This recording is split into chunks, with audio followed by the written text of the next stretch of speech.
Are you still jumping into your invert? I'm going to talk to you about 5 mistakes that you could be making that might be holding you back. Mistake number 1 is kicking instead of lifting. And although a kick is a really valid way of entering your invert, especially when you're first starting out, it's important to really drill those lifts. So things that you could practice are your knee lifts, stepping the feet slightly in front of the pole, making sure you're slightly reclined, squeezing into that armpit and pulling through those arms. You've got single leg knee lifts. You've got alternating single legs. You've got the knee lift, knees all the way up to the elbow, and you can even practice lowering super slowly, so going through that negative lift position. Mistake number 2 is not getting that posterior pelvic tilt and engaging those lower abdominals for the lift. Again, this is a really common mistake that people make, and the only way that we can really build up strength in this area is to practice that pelvic tilt. So I'm going to show you 2 quick exercises that you can do right now and to practice in preparation for your invert. Exercise number 1, we're going to be lying on the floor and we are going to start with that pelvic tilt. So we're going to draw the belly button to the spine, but we're actually going to tilt the pelvis here so that we're thinking about pressing that lower back down into the floor. Now, I want you to think about zipping up, okay? So you're zipping up from your pelvis all the way up to your belly button, and then you're wrapping that rib cage. So you're knitting the rib cage together here. So let's just reset and start that again. Start in just your relaxed position. From here, we're going to think about tilting the pelvis and pressing that lower back down. Already, you're going to start to feel the engagement through that lower abdominal area. From there, we're then going to think about zipping up. So we're thinking about zipping through the pelvic floor all the way up to the belly button. And then we're going to knit the rib cage together.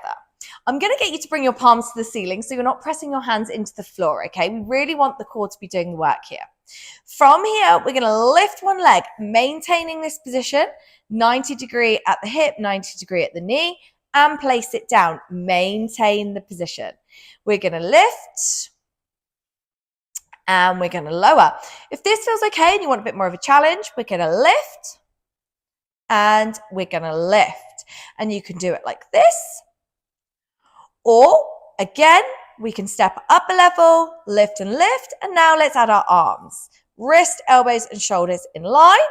And then we could go into our dead bug. You're probably familiar with this one, but you really need to make sure that this is set before you go anywhere. So from here, we extend one leg and the opposite arm.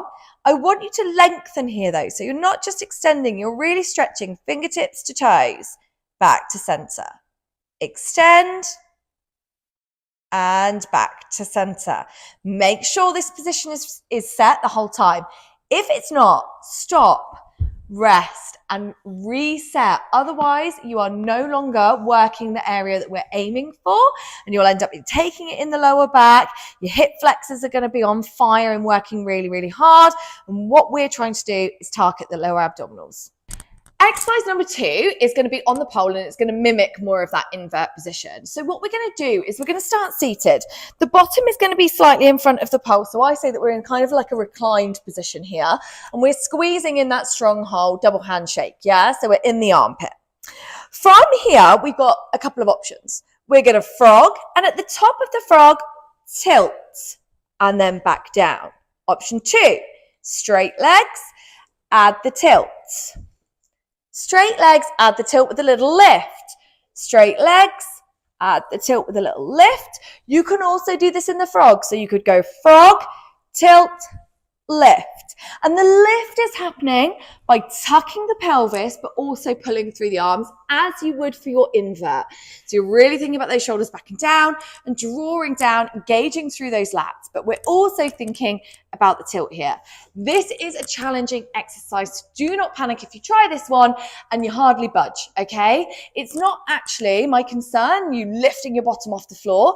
What I really want you to focus on is that tilt. And even by tilting and trying to lift, you're going to feel that engagement. Feeling that engagement is going to build strength and it's going to help you with that invert.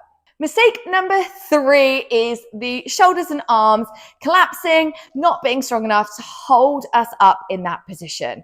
So we're going to look at really focusing on that scapular engagement, shoulders back and down, as we say, and I'm going to give you a little drill on the pole. So you could do this also on a bar, and you can practice your dead hangs and also your scapular engagement in your dead hang. I'll link the video here. But here on the pole, one hand above the other, we're going to reach super high. Option 1, we're going to keep the toes tucked under, so we've got the balls of the feet. I'm going to think about drawing my shoulders away from my ears and my lats, which are my wings that run down the side of my body at the back, big muscles at the back. We're going to be thinking about engaging. So from here, I'm looking up. I'm going to draw the shoulders down, engage.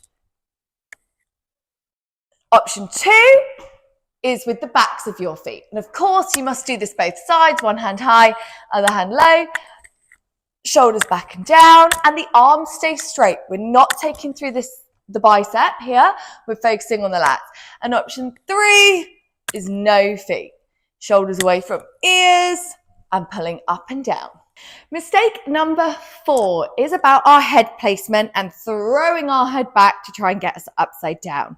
So I'm just going to give you some cues here that might help you on your way to a clean invert. So from our stronghold position, bottom in front and feet slightly in front as well. I'm going to start with you thinking about looking at your knees. So your chin is going to be slightly tucked, and as the knees lift, we're going to keep looking at our knees. As we tilt, we start to look up, and then we can extend in that straddle position here. Knees in, and then the head follows as we come back down to keep the control. So you're going to look at your knees, and then when we've got to the tilt position, as we start to kind of have that seesaw motion, hips up and our head coming back, our head comes back to look to the top of the pole. So top tips, look at your knees, and then look to the ceiling. Top tip number 5 is about your mindset. Remembering that a clean invert isn't a beginner move. It's a challenging movement to get the chopper or the invert really, really nice and clean. It takes hard work, takes a bit of patience, and it definitely can take some strength and conditioning drills either on or off the pole to help you get there. So be patient, work hard, and stick with it, and these tips will really clean up your invert.